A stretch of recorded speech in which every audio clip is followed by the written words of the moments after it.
рекорд. Нека има. Супер. А ќе ви дадам и од претходната генерација, таму има 3,5 часа, ако ви интересира за подлабоко, и може би нешто им ќе имате и овој линк и тој другиот линк. Значи, тоа е финтата. Да обработувам податоци и како да формирам научен труд. За да презентирање на конференции и така натаму ќе се дојде понатаму, ама мене ми е битно како да го формирам тој научен труд. Ова зошто се запиша ве прашав за да го скокнам. И сега ќе направам кратка презентација на 4-5 труда. Мене ме интересира да ги ловите моментите на методологија. Значи, што има се во трудот, кои моменти ќе ги спомнам јас, чувајте ги тие, после ќе објаснам некои други работи. Пак ќе кажувам, времево е многу кратко, не може да се направи се во, мислам, многу работи да се кажат во овој дел. Ова изгледа вака, може да оде. Браво, го најдов. Супер. Океј.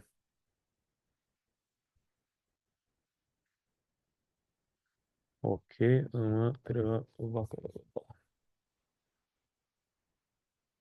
Добро. Не може.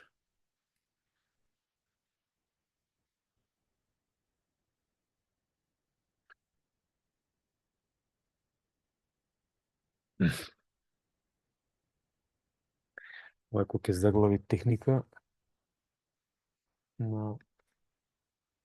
Ајде вака ќе. Значи, труд која се формира, ќе дојдеме до методологијата на обработка на податоци. Прво ме интересира труд како се формира. Секој труд има абстракт. И овој абстракт треба да ни каже што е сработено во целиот труд. Значи, гледате колку е абстрактот, некаде го лимитираат на 170 зборчиња.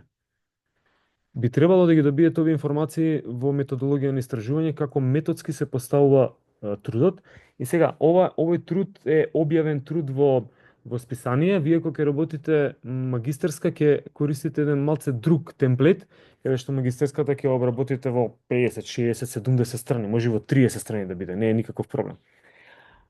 Овде ми бара 6 до 7 страни, со се референци на крај. И сега, јас тргнувам од овој момент да видите што е потребно да се формира како текст, а во меѓувреме што ќе сработиме како статистика, останува на тоа што ќе одберете како тема.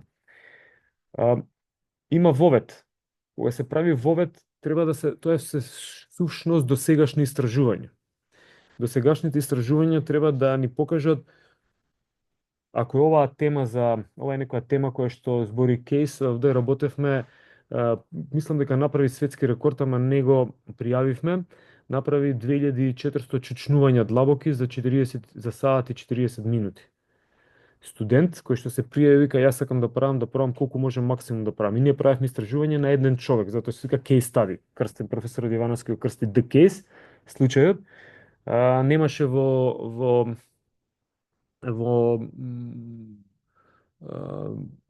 книгава на Гинисова книга на рекорди, не најдовме deep squat, него најдовме semi squat, ама не го пријавивме на време, он се реши вика сега можам на крај на година и направивме истражување на тоа. Значи на што можеш да направиш истражување? За да ви отворам видици, а вие ќе си размислувате нели понатаму. Да не заборавам. Направете си комуникација кога ги решавате семинарските, можете да работите сите на една семинарска. Дури на магистерска да ви се родат идеи, па некој ќе му се помогне, например, колегата му требаат испитаници, Викторија има контакт овде со колегите од факултет, па ќе сработите сите да истестирате нешто, па едни ќе искористат едни податоци за нешто, други ќе искористат други за друго, можете магистерска да направите или во најмала рака семинарска работа. Значи бидете си во контакт, затоа пишав таму контактот дека е битен. И сега, значи тоа беше истражувањето, што правам? Во воведот морам да проверам дали некој истражувал нешто вакво слично. Тоа се вика досегашно истражување. Значи, не сум јас тој првиот кој што дошол и знае се на светот, него има некој позади мене кој што направил нешто. Значи, во воведот, не знам колку страни е, мислам дека е страна и пол треба да е, да, еве сме до овде негде, страна и пол, во воведот се објаснува досегашните истражувања. Ние не сме имале Ова е малку и постаро истражување и така го концепира професорот го пишуваше. Значи, во introduction ќе видите во другите мора да имате цитати. Цитати значи ќе се повикувам на досегашните истражувања. Може да се случи да нема никакви истражувања до сега поврзани, ама е не академски и не етички да не се повикате макар на ниедно истражување. Значи, тоа мора да го има. После му објаснувам што сум сакал да истражувам, он го напишал како проблем овде. Што е проблемот? Дека, еве, гледате како цитира. Значи, цитира некој труд кој што некој претходно кажал за нешто или направил некој истражување за нешто. Значи, он овде ги има ставено цитатите. А референца е кога ставате во користена литература. Океј, значи, референца користена литература, цитат е тука. Кој метод сум го искористил? Резултати. Не ги читам резултатите, отприлика се работи за некои табели, значи не ни ќе ги имате овие пристап, ќе имате до нив. Па можете да се прочитате. И барам нешто што се вика дискусија. Видам дали го има, да. Значи introduction, методна работа, резултати и дискусија. Некога се поврзани некои од овие, некога се одвоени. И сега на крај има што? Треба да има заклучок. Ќе видам дали имаме заклучок. Немаме заклучок во овој труд. Сум го извадил затоа што има и референции, малце се, морам да кажам, нека во истражувањата се повеќе се бараат, ова се референции или користена литература, се бараат голема листа на референции. Тоа покажува дека вие навистина сте го истражиле проблемот, кој што не е само од еден или друг, туку и навистина истражен проблемот. Океј, оди овде, оди тука, овде, супер. Значи, првиот труд беше на еден човек направен. Тоа е најголемата порака што сакам да ја пренесам. Можете да направите труд на еден човек, ако го концепирате методолошки добро како што треба.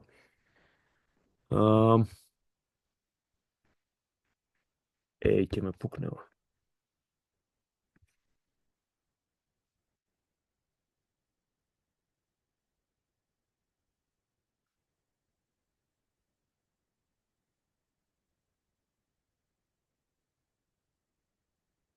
Океј. Вториот труд работи за релација помеѓу три скока. Три теста. Значи, сега треба да објаснам, ама сигурно и во стоматологија има што е тестирање. Тестирање е постапка за проценка на нештата и се користат, ова е многу битен момент, тестови со добри метриски карактеристики. Тоа го учевме по психомоторика уште одамна и по методологија на истражување. Што значи да има добри метриски карактеристики? Значи дека, например, проценка на квалитет на корен на зап. Користи електричен тестер, така, каде што држам во рака како беше овде и го допира и проверува коренот колкава му е, нели. Сега, уредчето и методот за тестирање може би го сковал некој кај нас лимар, а може го направил некоја фабрика која што е. Значи, таа фабрика или тој лимарот треба да покаже дека тестот има добри метриски карактеристики. Метриски карактеристики се релиабилност, валидност, дискриминативност, значи релиабилност дали вистински го покажува тоа што го побарува, што го тестира тестот и така натаму. И сега таа тема за тестирање ќе заглавиме цело предавање. Во ова истражување се тестирани три теста. Да видиме кој од овие тестови е подобар, поапликативен, за да може да го искористам во иднина. Ако немам многу пари, ако имам голема група на испитаници, така натаму. И сега, користени се вертикален скок, ќе ги видите, чекај.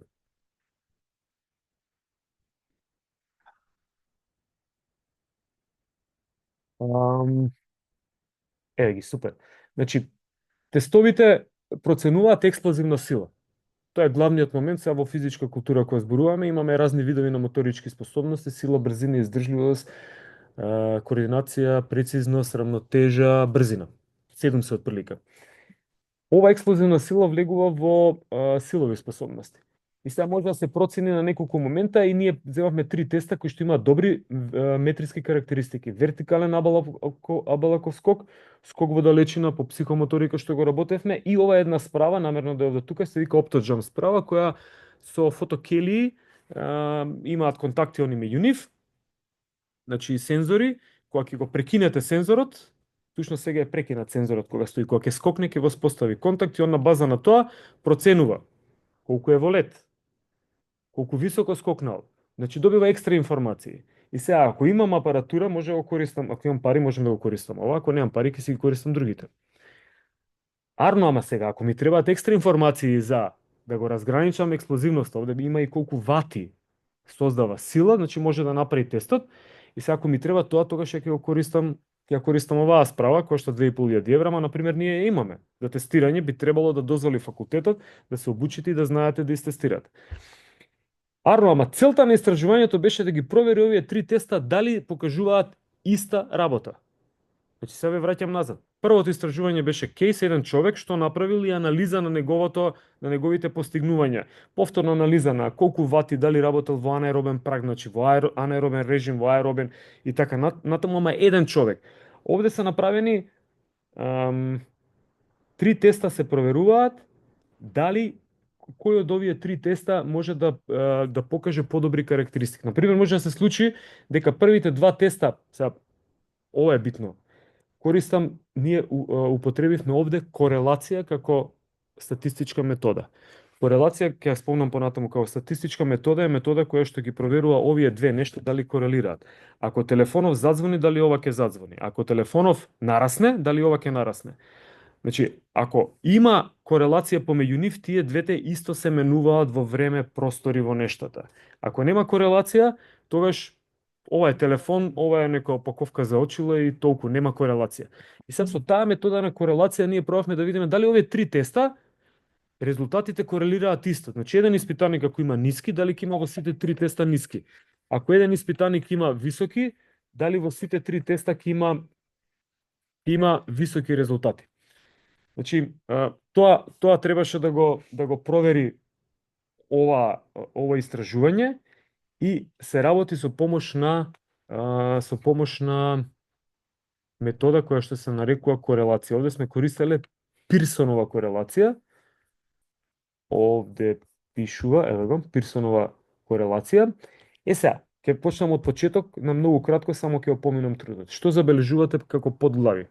Абстракт, така имаше претходно? Имаше. Имаше introduction претходно? Така, имаше. Материјал и метод претходно беше проблем крстена. Таа глава. Ова е тоа што треба да стои. Материјали и методи на работа. Овде, ќе видиме во следното, само ќе ги скокнам. Резултати и дискусија. И овде треба да има заклучок. Ова се моментите кои што треба да ги носи еден дури дипломска работа, дури текст обичен треба да има вовед, главен дел, заклучок. Со тоа што овде има вовед, има абстракт, абстрактот кажува за целото истражување во неколку реченици. Гледате овде е подлог абстрактов. Затоа што не ме лимитирале и авторов тргнал и отишол возот, знаеш кога ќе му даеш на некој да зборува, професор ќе завршим утре во 5 сат вајле. Има вовед, има материјали и методи, има резултати и дискусија, некаде овие две глави се одвоени.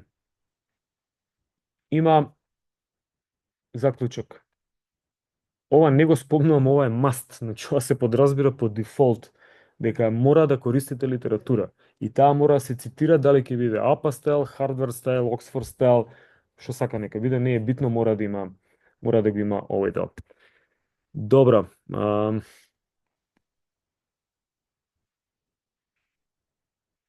Четврто уствари.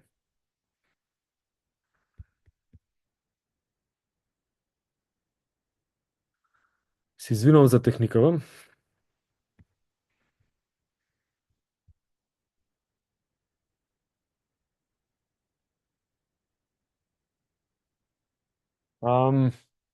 Трето истражување.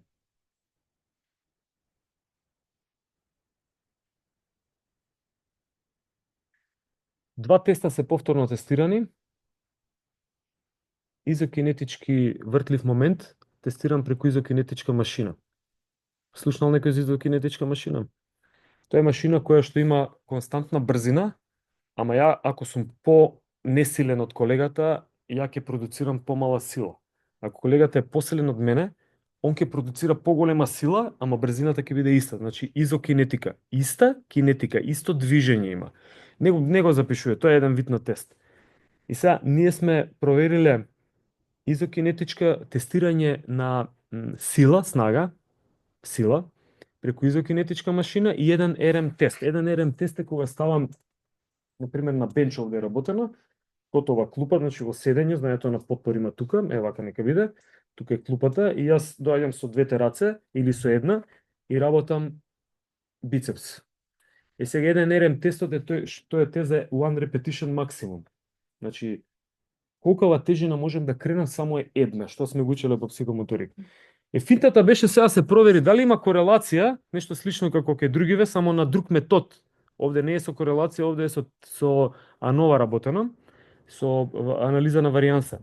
Дали има овде, дали ако го истестирам преку еден РМ, податоците ќе бидат исти и преку изокинетичка машина. Повторно изокинетичката машина дава голем број на информации. Овде РМ дава колку килажа сум кренал и тоа е тоа. Изокинетичката дава вртлив момент, значи максимален пик торк вртлив момент, дава информација на во кој агол е продуцирана најголема сила. Тоа е многу интересно за рехабилитација и така натаму. Дава забрзување и заспорување. Затоа што он кога се влече на таа изокинетичка се влече и се бутка, се влече и се бутка, мислам дека беше така, што значи има бицепс, има трицепс, тоа не е само бицепс, тука се бицепс брахи, коракобрахиалис, брахиорадиалис. Од друга страна се трицепс брахи, нели? Еден со три глави, но како и да е, значи ова се флексори во зглоб, ова се екстензори во зглоб. И сега, јас кога влечам и буткам, има забрзување, акцелерација, има и децелерација. Значи ја имам забрзување, ама морам да закочам за да почне овој другиот да влече. И сега тие моменти на акцелерација, децелерација во рехабилитација се битни, затоа што протоколите кажуваат колку мускулот е силен, опоравен, има напредок или нешто. Значи повторно таа машина дава повеќе информации од ова другава. Арно, ама нас ни беше за цел да видиме, ова е дел од мојата магистарска. Повторно што има? Абстракт, има вовед, има материјали и методи. Чега дискусија на резултати? Како бе нема дискусија на резултати? Има резултати само. Резултати, дискусија, гледаш одвоено е сега, така побарале. Има заклучок и на крај има референци. Од метода, овде е користена АНОВА, непараметриска. Сега ова се термини кои што ќе мора да ќе ви ги кажат во иднина. Да, не објаснувам ништо тука, ќе ги кажеме понатаму. Значи, имат, знаете што е Т-тест, сте учеле? Не знаете, ќе го кажеме тоа. Нешто околу статистика, статистички податоци? Па има статистика. Т-тест? Не, добро, ќе го кажеме понатаму. Значи, еве ви уште едно такво истражување, ќе ги видам ова што е сработено. ACTN3. Океј, ова е интересно. Само ќе го ACTN3 анализа правевме како генетиката, дали генетската предиспозиција може да влијае на резултатите за еден РМ тест. Значи, кажувам, ова е во магистерска, пази, вие ќе направите магистерска, од магистерската можете да извадите трудови кои што ќе ги објавувате.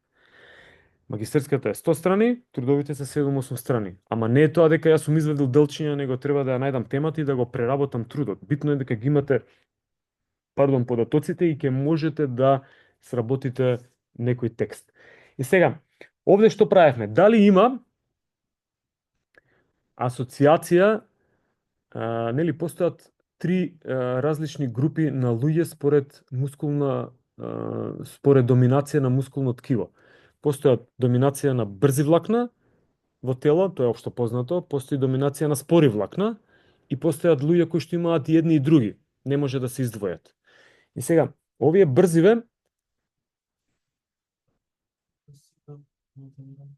кој? Немам, не знам, има? Да. Или успешно киднат антропомоторика. Фала. Нема проблем. Требало да пее, добро. Океј, ќе пропее на испит. Знаеш ти фити. Не, и ова да не заборам, сега брзам луѓе, не можам да ви пренесам информации за саат време. Значи, вие можете да одберете да правите семинарска тука, и не мора да одберете. Тоа ви е на вас одлучено. Ако одберете да правите семинарска, јас инсистирам едно истражување, фиктивно нека биде. Значи, фиктивно. Ќе соберам просто што да правам, сакам да работам со дечиња, ама немам податоци. Ќе ги смислиме податоците, вие покажете како ќе го концепирате истражувањето и да покажете статистичка метода. Заедно ќе ја сработиме. Значи ќе комуницираме, не може сега јас сум предал еден час и вие да дојдете да спремите, нема шанса. Тој што ќе реши да работи, ако свистински сака да работи, со фиктивни податоци, ќе смислиме податоци за некои тестови, на пример сакам да тестирам, да тестирам издржливост. И сега треба да идам да тестирам некого. Во рамките на предметов е супер да, пак ви кажам, да смислиме податоци, затоа што тие нема да се објавуваат, тие ќе бидат тука, ќе завршат и крај, да направиме методска постапка како да стигнете до труд. Значи, тоа е целта на постдипломскиот. Како вие да структурирате труд? Ако се решите за ова е најглавната задача што уствари треба да ви ја кажам на крај, ама ја ќе полека ќе доаѓам до тој момент како вие да стигнете да објавите, да креирате еден труд. Значи, уште еднаш, ако сакате да правите семинарска на овој предмет, за да го положите предметот, вие ќе го положите предметот во текот на правење на семинарската, затоа што ја нема да ве пуштам додека не ја направиме семинарската како што треба. Кога ќе ја направиме семинарската како што треба, ја кога ќе разберам дека вие знаете да образложите што сте правеле, а ќе го работиме, нели, на Zoom, на ова, на она ќе се гледаме, јас немам проблем со тоа и уште подобро ми е, не мора да се состануваме. Тогаш вие сте ги завршиле обврските и сега на најголем дел од студентите не им се прави ова. Што прават по другите предмети, не знам, вие ќе се процените, ама на секој предмет ние требаше да направиме истражување на наши постдипломски. Сега дали прават истражување на секој предмет, не знам. И какво истражување? Ако не употребите статистика, крај, џабе сте се запишале. Значи треба да научите да истражувате спреку методско статистичко математички методи. Така да, ова ACTN3, сега што направивме? Испитениците работеа тестирање, они работеа некоја програма и да кажеме дека таа програма е 6-неделна, на почеток се истестираа, работеа програма, ама ние ги оформивме според 3 групи. Дали има доминација на брзи мускулни влакна, спори или е микс. Тоа се тестира со ACTN3 генетска анализа, крвна анализа и проверува дали има мутација во алеолата на ACTN3 генот, ако е XX е едно, ако е RX е друго, ако е RR е трето. Не е битно, значи не морате да го запишувате. Тоа е само логиката на формирање на труд, инаку нема да ви треба. Значи овде сега да кажете дека што е ACTN3 да ве праша некој на постдипломски, нема логика, луѓе. Вие сами си ја креирате темата, можда на други предавања е различно. Колегата ќе реши слободно успешност, здравје, кај мене не е темата здравје. Здравје на заби во однос на физичка активност. Или зглобови, многу ги напаѓаат. Ја имам сублуксација некоја манибуларна овде. Значи, ете, он може да се направи, тоа ќе биде во контекст на, може кај професорката што предава за исхрана, или може и тука некако, значи физичка активност во однос на семинарска работа, таква да направим. Еден прашалник да им пуштиш, да им провериш ти какви има состојба на заби од 1 до 5, овде прашалникот ќе го решиме и ќе извртиме некоја анализа, чисто како идеја. Значи, не треба да запишувате што е ACTN3, што е изокинетика, што е 1RM. Тоа е вулгарно значи овде не сме на основни студии, овде сме вие да донесете идеја и заедно да сработиме идејата ако се решите за овој предмет. Се надевам и на другите ќе биде така. И сега што направивме? Дали овие што имаат по логика на нештата 1RM е еднаш, значи е креатин фосфатна енергетска компонента и таму учествуваат повеќе сила би требало теоретски по сите досегашни истражувања што кажуваат да учествуваат да има поголем бенефит оние луѓе кои што имаат доминација на какви мускулни влакна, брзи или спори? Брзи. Спорите се митохондриални и они имаат VO2 максимум, значи може повеќе да примат кислород, тие се во аеробно работат спори. А овие брзиве се тие кои што може креатин фосфатот кој што е за брзина да го изгорат, ама тој не е само за брзина, тој е и за сила. се што е блиску до 1, 2, 3 секунди, 5, брзите мускулни влакна одработуваат. Се што е планинарење од 5 часа, спорите мускулни влакна. Ама има и мешани. И се по логика на нештава, кој би требало овде во ова истражување, например при работа со тегови, кој би требало повеќе да прогресира, повеќе да напредува или да го зголемува тој еден ерем. Кревал 5 килограми, стигнале до 10-15 килограми. Тие што имаат доминација на брзи мускулни влакна или на спори? На брзи. Конкретно во ова истражување се каже дека нема врска. Не брзите, би требало брзите, да. И така и поставена хипотезата. Хипотеза се поставува на тој начин. Што значи, ете направено е едно истражување кое што пробува, ви објасни што сака да направи, тоа истражување повторно што има? Апстракт, вовед, материјали и методи. Чекај да видам само ова, не го спомнав, реков дека ќе во воведот приметувате цитирање. Значи се повикувам на, ова е битно исто, цитирање. Се повикувам на досегашни истражувања, не се повикувам на тоа и сега ја ми текнало мене. Него чекај да видам за брзина, кој вели дека дали има истражувања кои што кажуваат кои мускулни влакна би требало да доминираат, спори или брзи? Има, ќе ги ставам нив. Како ги ставам во текстот за цитирање, така ги ставам во референци користената литература. Значи, како се решава тоа. И така си правам ја база за мојот труд, све што сум користел. Значи, се што е исконсултирано, се ставам, тоа што го има во цитат, ова е цитат. Треба да го има во референци во користена литература. Во користена литература нас не учи, стави нешто, било што, а горе го нема во текст. Тоа не е добро. Значи, во користена литература става само тоа што си го користел горе, затоа што тоа ти сублимат на се што си користел. Сака некој да види што си користел, ќе отиде доле, ќе провери, а умеѓувреме ако гледам дека овде Друшевскаја, како се вика, Јанки Норман, они збора дека генетскиот импакт е поврзан со спортските физички перформанси и на heredity во истражувања кои што се поврзани со наследност. Чекај да видам што кажале. Тога се враќам во литературата. Затоа се концепира текстот на овој начин. Значи, вовед, материјали и методи, статистичка анализа, покажано е како се работи, кажува како се работи, работена таа непараметарска Фридманова нова, е битно, ќе ги научите, резултати и дискусија, табели се представуваат и сега ќе добие со статистичка анализа некои вакви табели. Што? Ќе објаснам што е Пелево. Супер, изфрли нешто ова. Ние треба да го издискутираме тоа, што е ова. Инаку ќе секој ќе импресионирате. Пази се, тој да тап ентер, како викаат овие стужени, прицкај ентер, прицкај. Так, стегај ентер, стегај, битолчани ве прицкај устори и опак излезе нешто, ама тоа нешто треба да биде поврзано со дискусијата на резултатите значи да има добра дискусија, еве ги како растеле на пример, визуелно покажано, ова се покажува. Ке зборуваме и за презентација визуелно, мислам дека ако имате време би било добро да останеме со време да се јавиш ти. Гледам како тече времето или слободно јави си, не е проблем. Ке те причекаме додека видат. Например, они во првото, ова е програма од 6 недели. Таман да искористам дека се јавувам. Ова е програма од 6 недели. Во првата програма гледа колку кревале, например, оваа група што биле XX, спори мускулни влакна. Они кревале околу 10-11 килограми. Овие другиве кревале тука негде 11 килограми, овие третиве миксеријаните, значи RX, алеата, може би најмалку, чисто визуелно. Гледаш, после 6 недели, гледај колку пораснале до 30 кг, значи експерименталната програма може да тврдам дека била успешна. Тоа е друга анализа која што покажува дали е успешна или не. Нас не интересираше овде само да видиме дали овие три се разликуваат од овие три меѓу себе. Значи, они на иницијалното истражување на првата седмица, пред да почне програмата, 6 недели беше програмата, пред да почне програмата, они не се разликувале.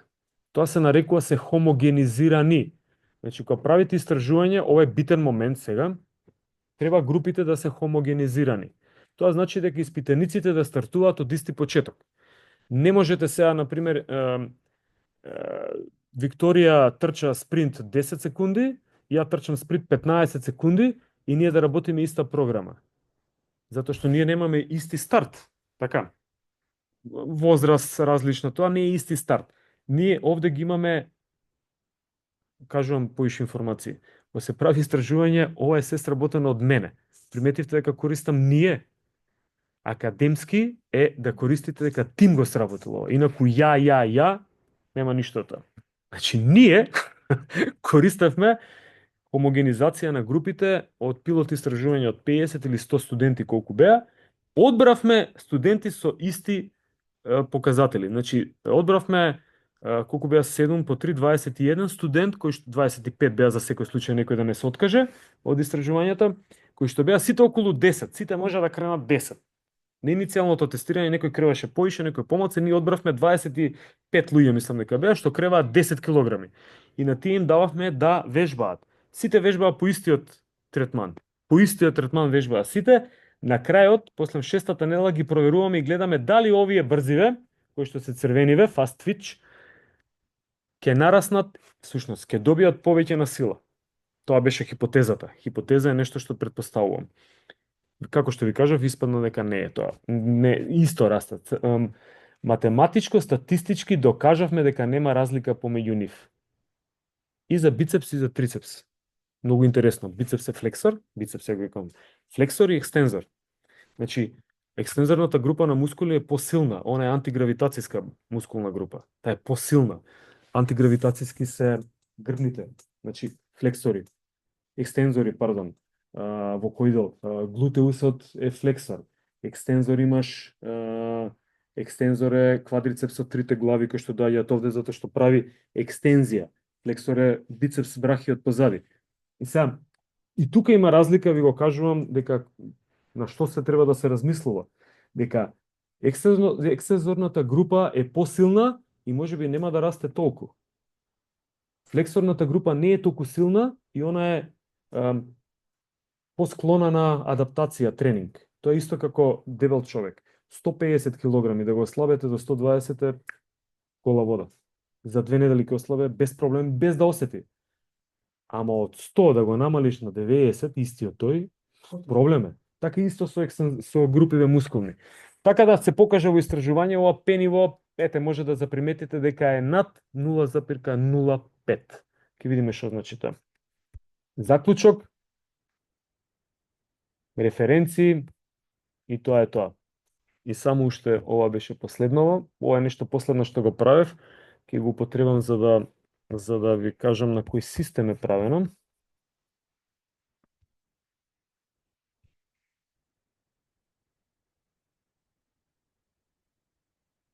Супер. Workload ratio, за да имате информација. Пази, неколку теми ви објаснувам, не се, мислам, не се сите теми. Колку имам некои 63-4 труда објавено, голем дел се стручни, арно, ама овие научно стручни вешто се, научно истражувачки вешто се, нека бидат 30, ајде, не е ни битно. Сите се со различна тема. Повеќето се со различна тема. Уствари само 3-4 од магистерската се со слична тема, другите се со различни. Сега сакам да ви кажам, чисто да ви посочам на што да размислувате и дека не мора само заедно да се држите или тоа што е представено. Ако ви имате некоја идеја да дојде од вас, тогаш тоа ќе биде многу органски. Ова е однос на замор или на тренинг load. Load е напор. Не можам да го кажам. Натоварување. Тренинг, натоварување или тренинг оптоварување.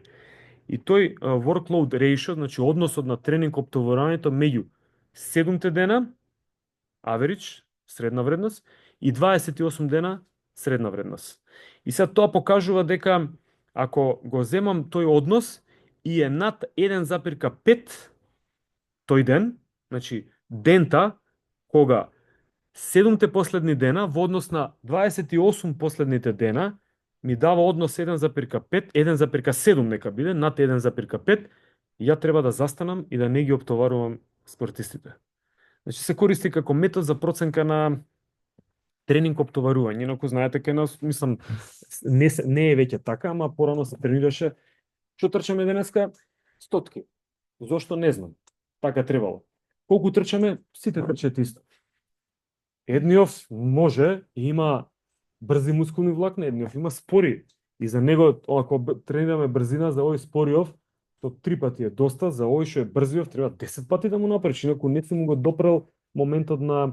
Сега, за да се постави тој тренинг лоад, например, една од методите што ја користам последниве 2-3 години, со Шани, у Лудогорец, целата позадина на ова е од мене направена и од него, со програмски јазик Python, за да може да го најдеме и да го предвидиме тренинг лоадот. Значи, чисто, не е тоа ништо страшно вау, него сакам да ви кажам дека може и консултативно да работите некаде. Ја работам другарски, го знае Шани, ама и мене целиот овој момент ми направи да си направам истражување. Значи, за да може да го објавам, чекај да видиме сега, дај ова да го сработиме, како го сработуваме, ќе ви објаснам понатаму. И сега, што успеавме овде да истражиме? Овде пробавме да споредиме два методи за овој workload ratio. Едниот се вика Simple Moving Averages, значи само 7 поделено со 28 дена. А другиот метод беше Exponential Moving Averages. Сега, што е ова битно? Ова е битно затоа што ако е Simple Moving, значи тоа е на берза, кога гледате на берзата како скока нешто.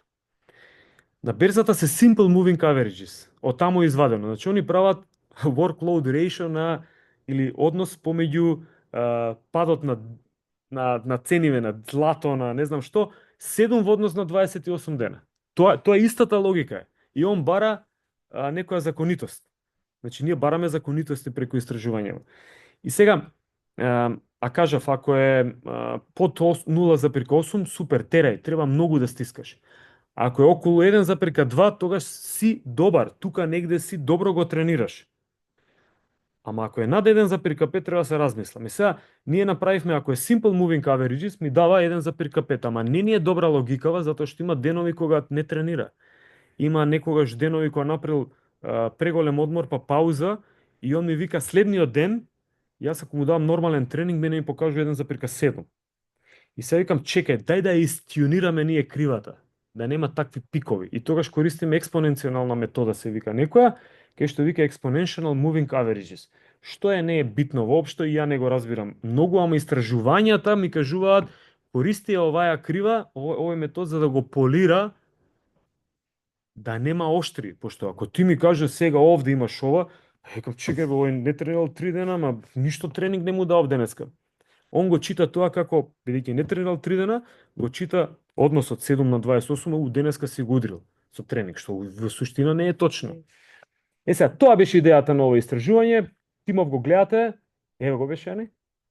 Со тоа што е интересно дека соработувате, например, со интернационалци, Нуно у Саутхемптон работи, и улета во овој дел некако, работи на фудбал, abstract, introduction, така, introduction, material and methods,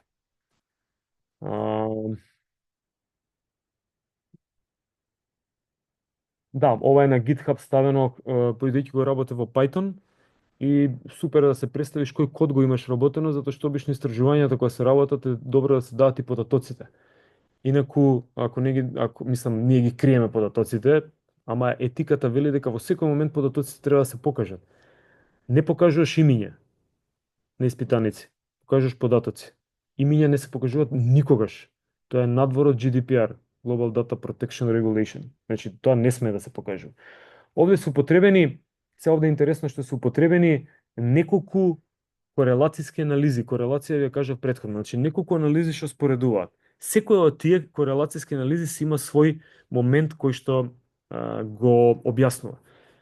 Сега да ме прашате што покажува Шапиро Вилкс, не знам. Ја сработив тогаш и го ставив у фиока, тога знаев што сработи, ама сега треба да се вратам назад да видам што.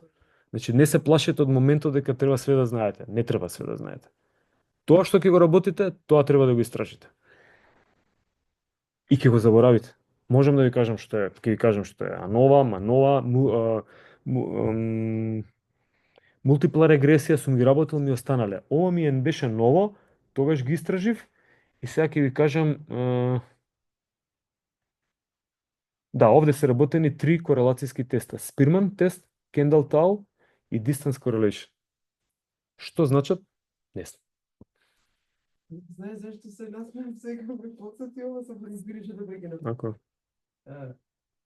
Пред тебе зборуваше Ленче, сега Јули ме прашал, вика убаво знаеш, викам убаво, викам кога слушам предавање па бев студентка, викам, никако многу послабо разбирам, сега па многу поише разбирам. Но викам, соци, сега разбираш, ама ти вика слабо ќе памтиш, викам. И со тоа се ама насме порече, го работи, па да ме сега не го запамти прво. Види, знам дека постои, сега ќе го најдеме. Значи, финтата е дека сега постојат статистички пакети за обработка на податоци. Тоа може да запишете, се ги побарате. SPSS, статистика, SPSS е дури имам некоја инсталациона верзија за SPSS, треба да си играте, да пробате како да си играте, значи да внесеш SPSS, SPSS, да. Тоа е не знам на која беше. Не е ни битно, најраспространета е професионално се продава, многу големи анализи може да прави програмирање некој унатре. Вие можете за почеток во Excel да сработите, е топ. Се има, Excelот има тестови, се има во него. Корелации, ама не се толку длабоки. Тука мене ми е што немаме време, например, јас да ви покажам како да направите пошто најголем проблем за мене кога студирав беше никој ништо не кажуваше како се внесуваат податоци, некои хиперпростори, корелацијата од овде, булшит. Ништо нема врска од тоа. Дај ми го ти мене возилово, ја да го возам. Не ми интересира у Теслава струјата со која енергија доаѓа, како се пренесува на моторите. Ако те интересира, да, учи го, ама мене не ми интересира. Мене ми треба возило за да ја направам труд. Играјте се со SPSS. Значи, како да направам некоја анализа. И сега, овде, ова е интересно што е направено Python програмски јазик. Не е работено во SPSS, прв пат го работев. Сконтав дека Pythonот е многу поапликативно алатче. Пази, цел Google е испрограмиран во Python. Цел Google Drive е во Python. Цел Google Translate е испрограмиран во Python. Можностите на Pythonот се фантастични и мене ми текна, чекај се, ја SPSS никогаш не сум имал, не, да, статистика работев, многу пари кошташе, не можев кракована верзија да најдам, нели, ние сме јадни какви што сме, не даваме пари за ништо, све ако може гратис нешто, а овој Pythonов е отворен, значи он е топ. Малце е покомплициран за да се влезе во него, ама за ChatGPT сте слушнале. ChatGPT го користам за да правам кодови во Python. Ја ги знам од прилика кодовите, ама да седнам еден код да го правам, тоа ќе биде повиќе. Пријател, јави се вамо тамо, ChatGPT-то ги решава топ и ја ги проверувам. Значи, алатки кои што мора да знаете. Да, морам да го Ја ќе направам едноставна метода и он ќе ми изфрли нешто и ја после се враќам во Excel да видам дали е тоа точно. Ќе направам рандом 3-4 проверки, значи иначе објавувате труд, јутре ќе ве затворат за ова. Ако лажеш ќе те затворат. Како лекар направи проблем ќе ве затворат. Вие правите во наука не е етички проблем. Значи секогаш да бидете сигурни во тоа 100%, не да помине туку така. Дури анализиве доле овие визуализации што се му ги даваш на Python како сакаш ќе ги измести. Овде конкретно покажува дека нема статистички значајна разлика помеѓу трите корелацијски методи што се правени. Ние ги тестиравме корелацијските методи. Сите покажуваат исто и Simple Moving Averages може да се користи исто како и ова Exponential Moving Averages. Тоа беше идејата. Да проверам дали една од тие трите методи покажува по квалитет, по волумен разлика или по distance correlation некоја тамо разлика. Не, сите покажа исто.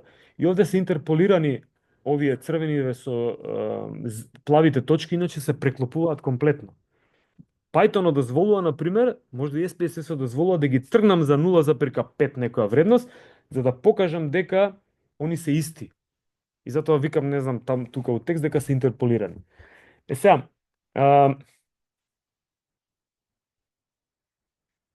повторно има дискусија. Овде у дискусијата, на пример, вика јачината и дирекцијата на односот помеѓу овие две варијабли е проверено со Kendall-Tawn. Значи, сега се присеќам дека Kendall-Tawn всушност ми дава информација за јачина и дирекција на таа јачина, насока. Дали едното оди по позитива, другото оди во негатива, сепак може да има некоја јачина поврзаност помеѓу нив, ама спротивно да биде. Што ми покажува ова другово, да не ги барам, distance correlation,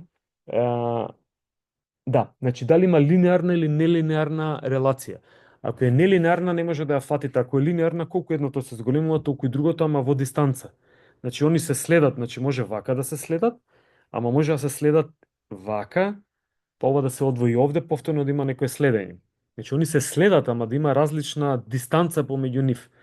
И не навлегувам понатаму. Што има како форма? Заклучок, така? Референци. Супер. Во интерес на време. Овде треба да направиме менти едно. Знаете што е менти? Сакате да пробате? Значи, скенира со QR код, се појавува кај тебе, како вие решавате, јас го добивам овде, ви го презентирам. Ај ќе направиме чисто да го видите, па другите ќе искокнеме. Имате QR читач? Ајде, пробај. Пробај и скенирај го. Еви, јас ке направам.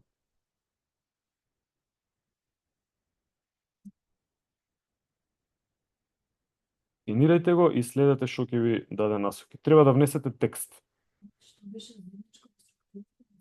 Го има прашањето таму, мислам. Така? Да.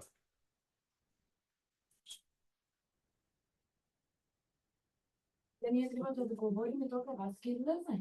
Не се кирај, ти одговори, јас ќе покажам.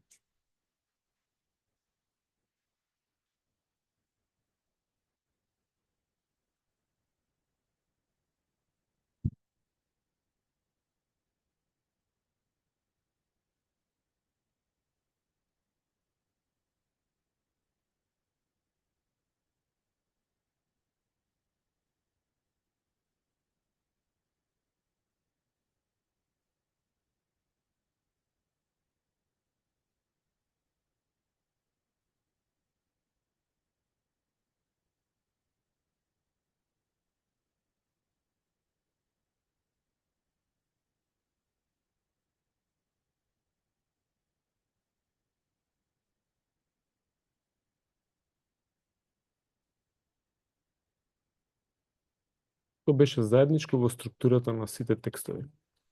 Не знам, не кажувај, не им олеснувај.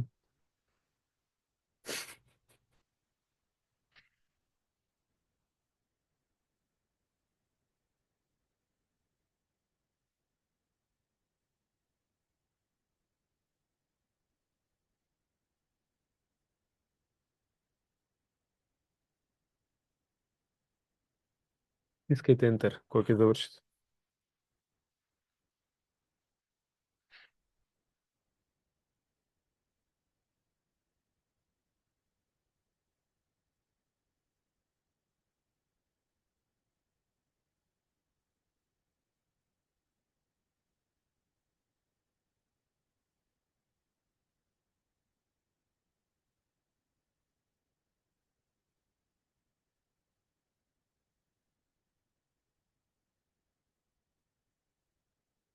Кога ќе завршите ентер ми треба.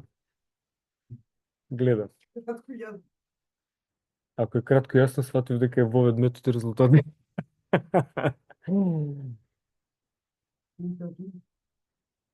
И литература.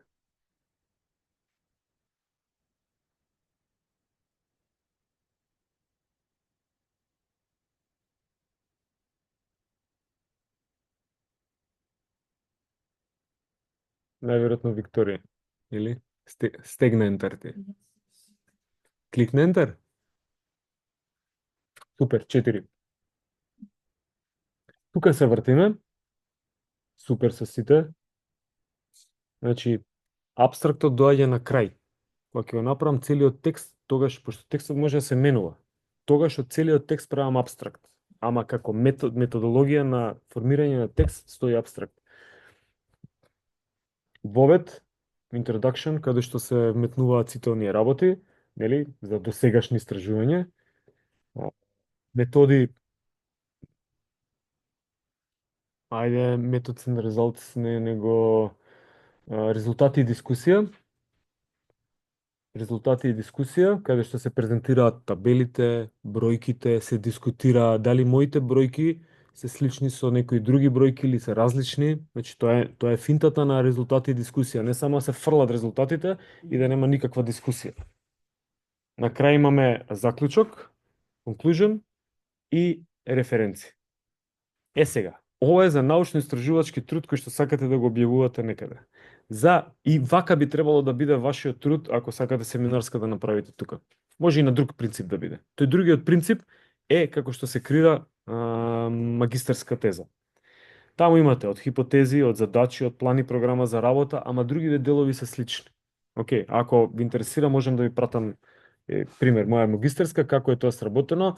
Сега се работат на малку повисоко ниво, цитирањата и тие моменти јас сум ги правил послабо, затоа што така побарувала средината, ама знаете како стандардите, како за возилата, сегашни и оние во минатото, се стегаат се повеќе и се бара нови принципи на работа. Така да тој дел мислам дека по методологија ќе го поминете, ако не, тој што ќе реши да работи со мене ќе го работи овој дел. Добро. И сега не можам да искочам. Ево, окей. Забрзувам, имам и квиз направено. Ама, ајде да видиме како ќе течат работите. Каде да наоѓам научни информации? Ова е многу битен дел кој што ќе ви треба. Google Scholar сте го отвориле? Некогаш? Не. ResearchGate е малце проблематично, треба да имате линк за ова, уствари да имате логин за него и на тој начин можете некои истражувања ако ви интересира и ви бараат пари надвор, затоа што ги продаваат издавачите, тоа им е финта да ги продаваат истражувањата. Ти пишуваш, даваш пари да ти го објават и они заработуваат пари од тебе. Значи тоа е страшно во тој дел, но добра пракса, би било добра пракса, пробав некако за вие што сте на постдипломски запишани да имате email @ffosz.edu.mk. Мислам дека така не е. Ако имате таков имејл, тогаш можете и ResearchGate да го користите. Ако немате таков имејл е проблематично. Са зошто го кажувам ResearchGate? Затоа што едно примерче, например ако одам на Google Scholar, таму има огромна база на информации и таа база на информации супер. Scholar. Google Scholar. Океј. И сега мене ме интересира, кажете една тема што ве интересира. Значи, ова е библиотеката за истражувачки трудови на Google. Супер информации се добиваат. Например, ме интересира експлозивна сила. Explosive power within 16 years student. Спилувањето не ми е баш најдобро, он ќе покаже дали е добро. Ево истражување. Ефектов 8-неделна експлозивна програма врз некои перформанси кај студенти кои што студираат на можда нема баш тоа да испадне, ова е кај деца во Грчка на 7 до 10 годишна возраст. Тестирана, праена, не знам што е, треба малку, тоа сика промпт, треба малку поубаво да се побара, ама да ги добие. Што е финтата со Google Scholar, дека ја можам да го добиам ова истражување и да го видам целото. Некаде можам, некаде не можам. Значи, овде ми го дава како PDF, чекај да видиме дали овде ќе го дава. Овде ми го дава како download, добро. Abstract, keywords ми го дава целото. Се ова е вториот дел што да искористам од нив. Ова се све PDF-и ми ги дава. Изгледа го имам наместено вака или па имам многу истражувања за PDF.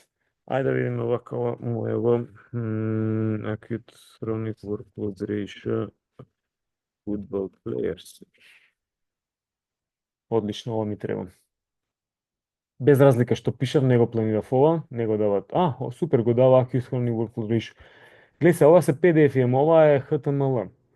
И се у HTML да видиме што ќе ми даде. Ми дава наслов, истражувачи, така натаму, абстракт ми дава, че ќе текст, овде ми го дава текстот. Да не барам, некогаш се случува само абстракт ќе ви даде. И сега, вие тој текст не може да го најдете, а ви треба да видите внатре што правил он како истражување. Од абстрактот ќе добиете информација, ама ми треба целиот текст. Тогаш ми треба да го побарам на ResearchGate. Мене ми се случувало да на ResearchGate е Facebook.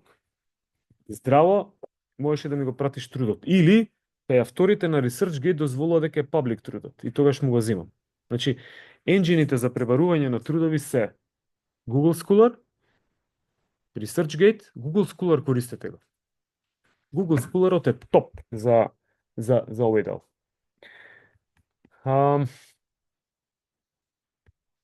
Овде гарант нема да даде. Глед, многу кратко ги дава. Гледаш, значи го крати, онда даде некој overview и на крај, го view в PDF. Мислам дека дава. Може и дава. Не, го дава. Како се погоди, сите што ги дава. Зборава. Сега, што е исто финтата овде? Што Google Scholarот, ги приметувате овие овде, гледам, он прави тотална анализа на сите, што се случувало со текстов. Дали е симнат, пребарува Google Scholarов во позадина, дали е цитиран. И сега, пази, јас кога ќе цитирам ке мене, ќе барам трудови кои што се цитирани од повеќе автори. Што е финтата кога ги истражуваш, дека ти взимаш порелевантни извори. Буксановиќ го цитирале тројца. Кај, не те гледам тебе воопште, дај да видам, овој 59 го цитирале, овој 8. Ако треба да се размисла меѓу овој труд и овој, дали ќе ми заврши работа, пази сега, ова е малку капиталистички, ама тоа е тоа. Значи, во науката се бара цитирање. Сега испадне дека овој може да има добра вредност труд, ама нема да го цитирам. Не.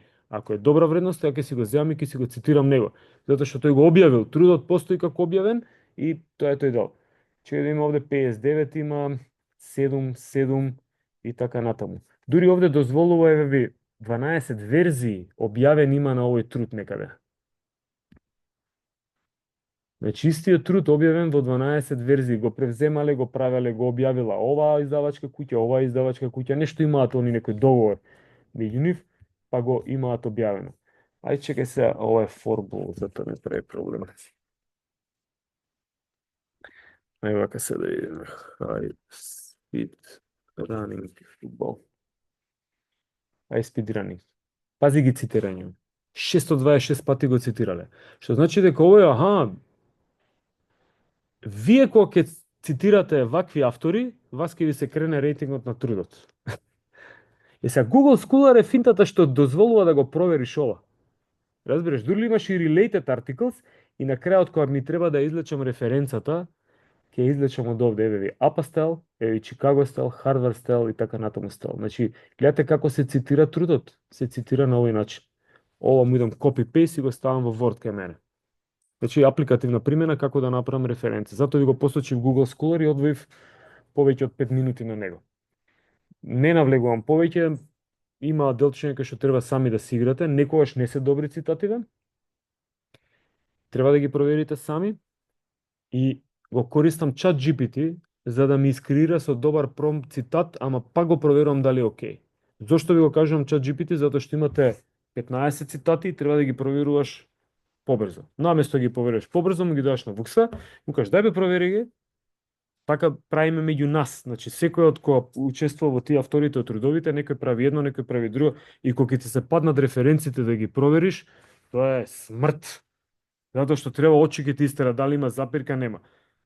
ChatGPT, $20 месечно, так, врши и без пари, да, врши работа комплетна. Тоа е асистентот. И ај што ќе ги среди, ама ја пак ги проверувам. Ги проверувам дали има логика на нештата. Како?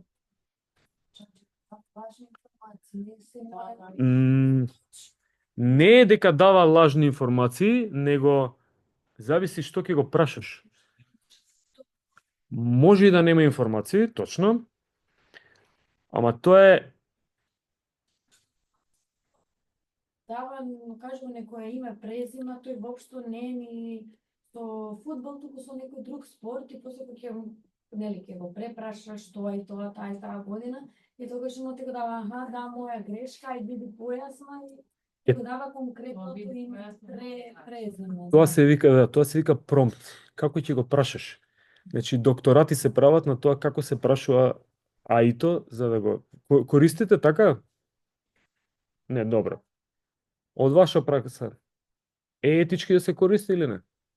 Многу чудно му совредаш како на личност и му викаш, јас се конкретно го замолив да користи од тој автор. Тоа ме интересира. Конкретно беше на словенички, што има доволно информации, и се извини, и се сврти и ми ги даде тие И е многу мрна работа. Дали е етички или не, што мислите? Јас мислам дека ќе направи некој Тоа ти е напредна технологија, секако на Google што ќе најдеш, но ова побрзо наоѓаш, го препрашуваш, ти дава повеќе информации, Многу. побрзо пристап. Дали е етички или не? Да или не?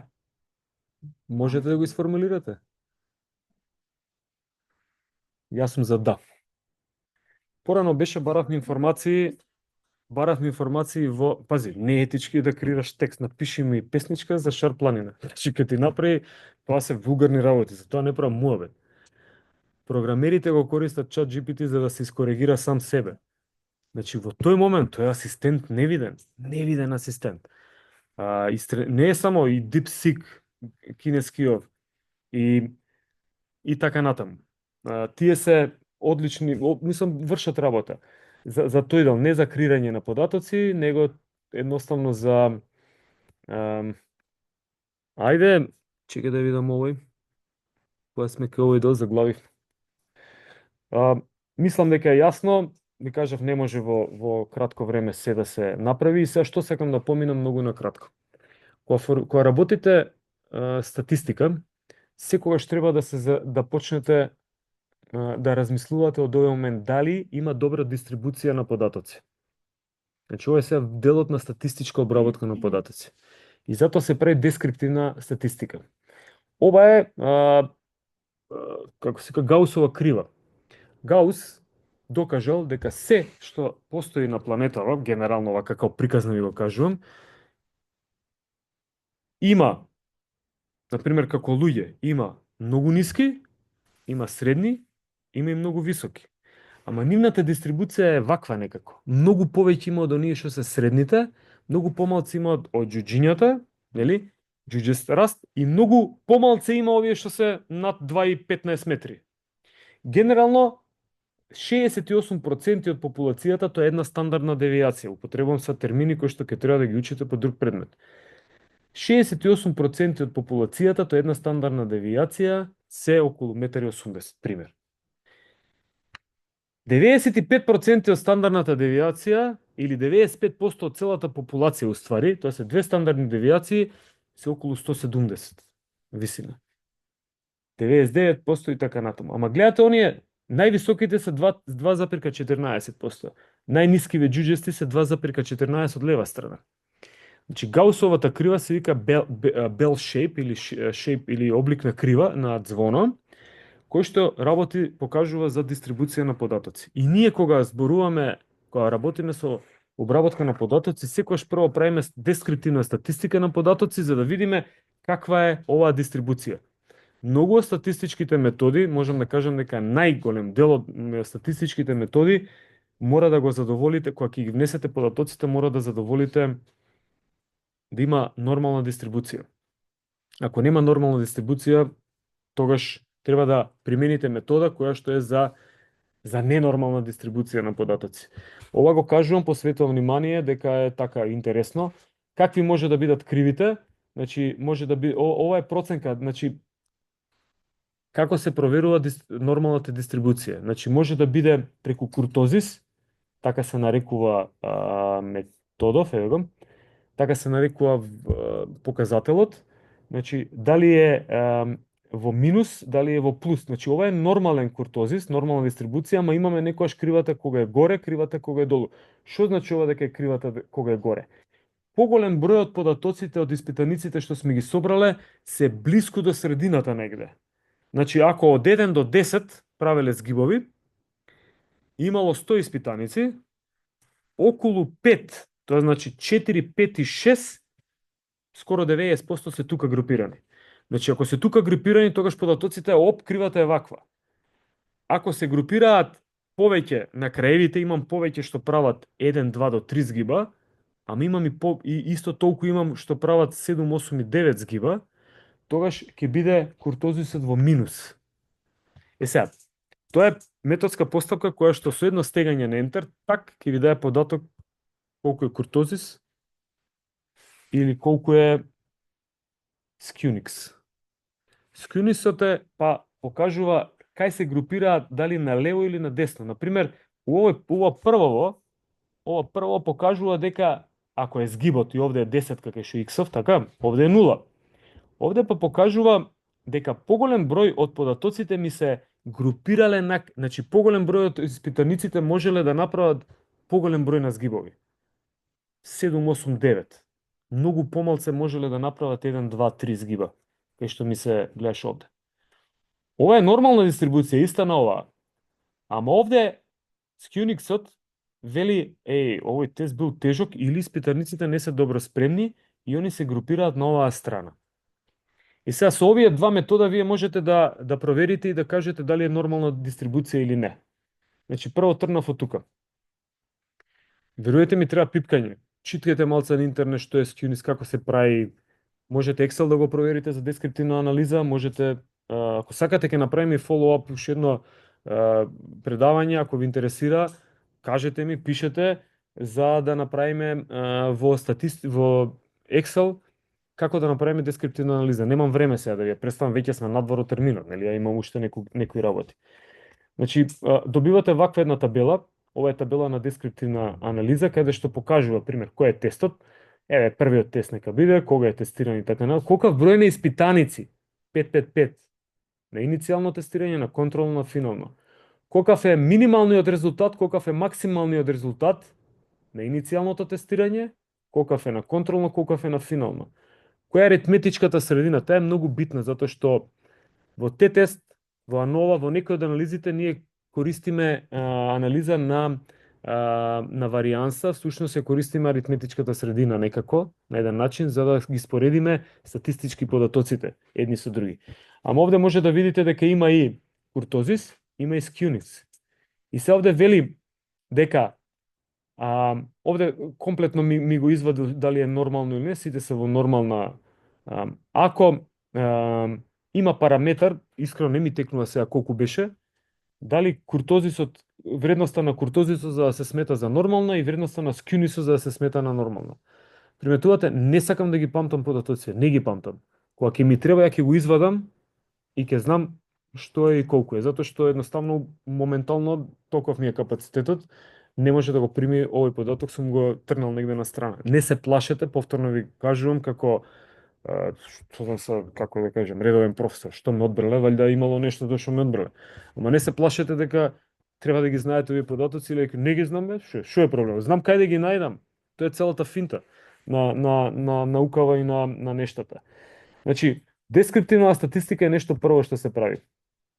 И сега, имаме анализа на стандардна девијација.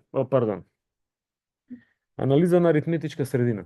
Тоа се прави преку една обичен Т-тест. Не е обичен. Овак сме го учеле, значи заборавете го овој дел, one sample Т-тест. Ние учевме на основни студии, се надевам и на стоматологија имате нешто чепнато од овој дел. Споредуваме два независни примероци. Значи овој примерок со овој примерок, ама иста бројка треба да ни се. Ова што се појави не требаше, ама добро. Може, ама ќе не збуни.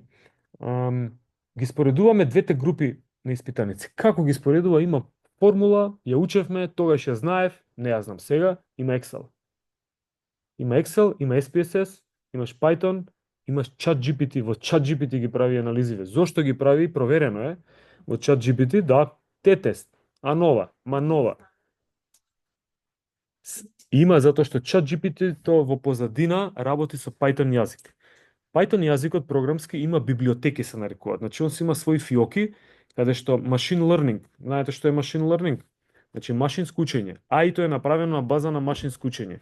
Огромен број на податоци кои што ги собра од библиотека и он има во позадина искрирано модел.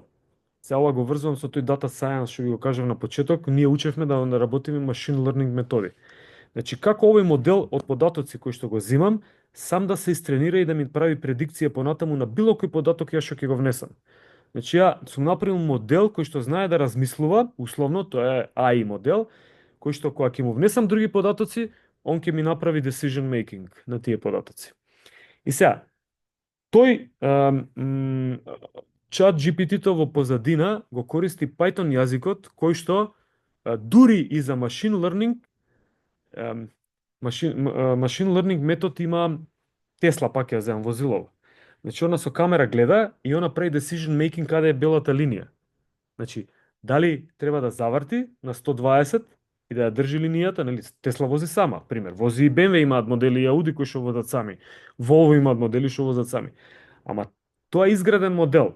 Него го научиле да препознава бела линија.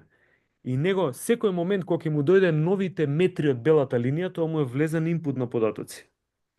Кога му влегува податок, он го обработува со светлосна брзина, не е тоа светлосна, и го врти волано. Значи, пази, тоа е као мозок кој размислува.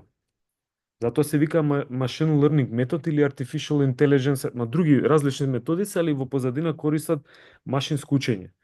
Затоа што тој е метод, сега гледате збунето, пролистајте си, метод кој што може да научи како да делува во одредени ситуации. Возилово Тесла го имаат направено да он делува да ги чита напред линиите и да го чита возилото пред тебе. И не е само тоа едната варијанта, него многу други. ChatGPT-то, уствари, извини, тој модел на машинско учење го имате во Python јазик преку библиотеки.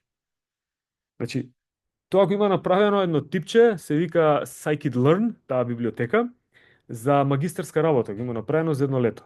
Значи, едноставни се методите на математиката внатре. И сега,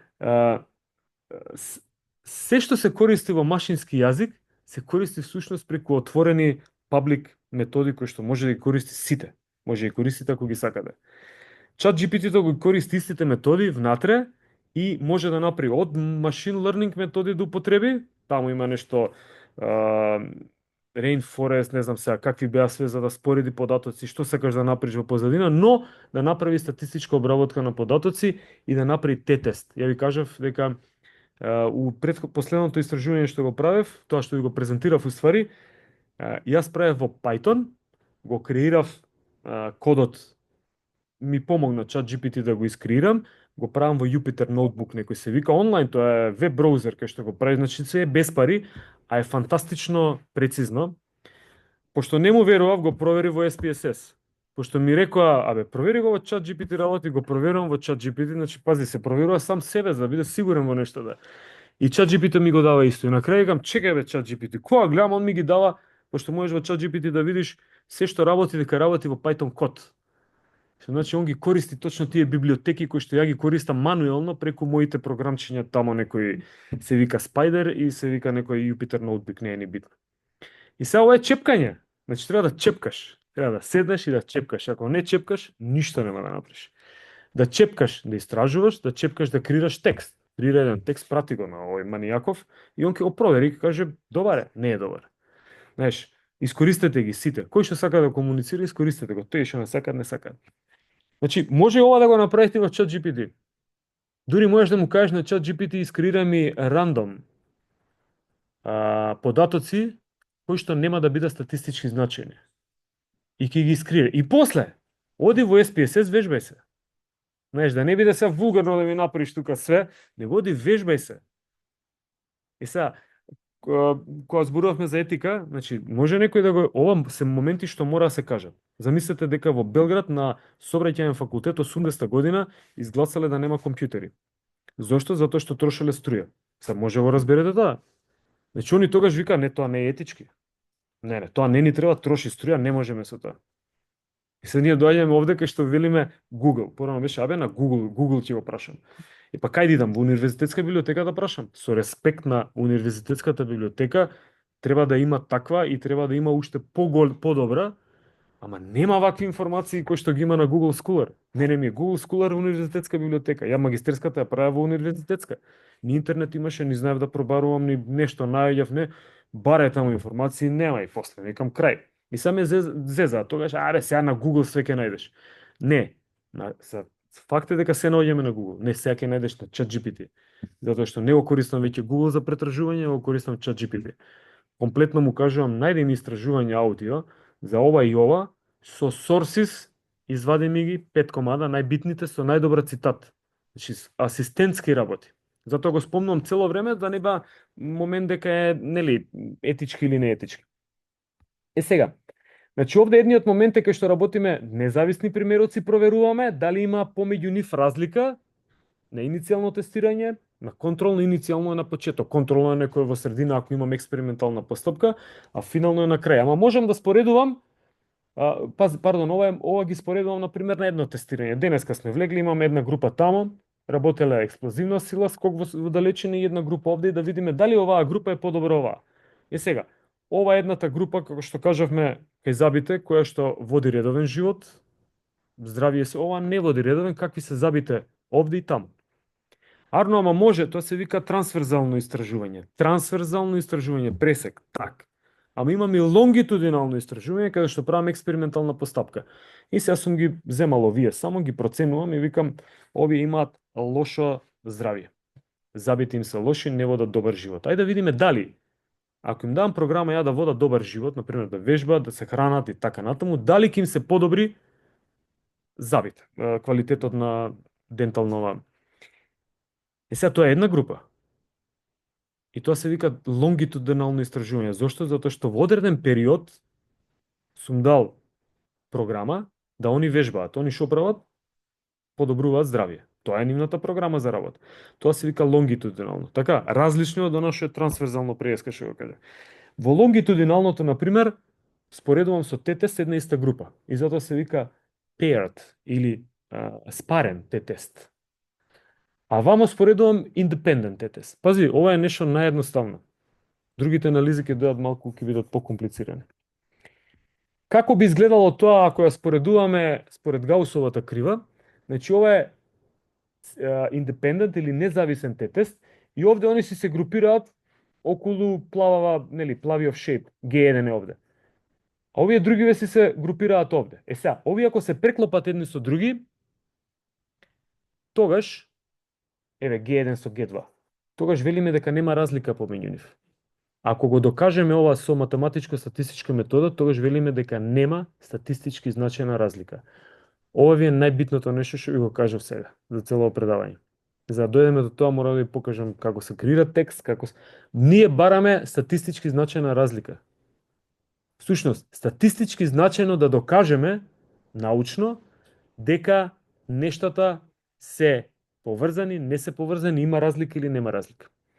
Како го правиме, сега за сега, може и ќе кажам понатаму. Овде, например, по логика на нештава, мислам, не знам, од визуелно не можам да видам. Значи, може да има во оваа разлика, пази која разлика има, помеѓу еднава аритметичка средина и другава. Ама може да не се статистички значајно различни. Ако ги споредуваме само аритметичките средини, например, оваа аритметичка средина е 5 згиба, ова е 10 згиба. Ако споредувате само аритметичка средина, ќе кажете, тоа различни се. Ама групата цела, како група, она има вариабилитет внатре на податоци. Едниве податоци се распрскани туку, другиве се распрскани овде. Ако се многу распрскани, има статистички значајна разлика меѓу нив. А може да бидат распрскани, ама сепак да се преклопени. Можда 5 и 10 не е разлика во математиката кога ќе ги ставите. И тогаш, според слика не можам да кажам, според аритметичка слика не можам да кажам, морам додам со математичко-статистичка метода за да го докажам тоа. И сега тука е убавината кај што вие можете да си вежбате, да трнете на опачки. Да правите некоја анализа со некои измислени податоци за овој момент сега, за студирањево, и после да го креирате текстот на тие податоци. Пример. Сакам јас така трнував. Дај да ја научам оваа анализа како да ја работам. Ако знам да ја работам анализата, ја текст ќе креирам. Ако не знам да ја работам анализата, и дури идеи за истражување преку што можам да споредам. Мене ми доаѓа сега идеја, адхок на колегата, дека можам да споредам дентален проблем, нели? Смислив нешто, некој истражување, адхок. Како ќе го проверам? Со т-тест ќе го проверам. Исто е, дали е независно, дали ова една група или друга, или ова истата група само е различни тестови. Гледате, ама не е иста математиката. Затоа што внатре во математиката претпоставува, мора да даеме информација дали вие не давате, вие само одбирате т-тест за independent и т-тест за dependent или paired, овде се нарекува, зависно кој пакет го работите, така ќе ги покажува. Тоа е битно што да се одбере, инаку другото, математиката внатре, мене не ме интересира во моментот, си ја работи тоа. Си прави нешто. Сега, пази, имам 4 временски дистанци кај што сум ги тестирал. И сега треба да направам еден тест помеѓу тајм 1 и 2. Еден тест помеѓу ова тестирање и третото. Значи тоа е втор тест. Едно тестирање помеѓу 1 и 4, тоа е трет тест. После треба да направам меѓу 2 и 3, така да одам понатаму или да не одам, нема потреба. Имате математичко-статистичка метода која што се нарекува нова, униваријантна анализа на варијанса. Ви давам книџа кој што се вика Statistics in Kinesiology, читнете ги методите кои што ги има со примери многу добро се објаснети. Денеска седни, прочите за нова, утре седни за корелација, задутре за мултипла регресија. Важно идејата за да која метода ќе ја употребам зависи од тоа што сакам да истражувам. Мада ја ви кажав трнете обратно, за да се учите. Што да истражувам овде? Глеј сега овде вика има 4 групи. 4 групи тестирани у 4 временски точки. Колку те теста се тоа? У прогресија, 4 на квадрат. Нешто би требало да е. Може и повеќе. Секој со секого, ама и групите секој со, значи прва група секој со секого. Втора група секој, па после и групите меѓу себе. Ова го вади без проблем. Како се читаат податоците, исто е техника, лесно се учи, само треба преку книжињава да нас не научија што добивам како аутпут информација. Екамо, како се прави? Се прави хиперпросторот од овде, од онде.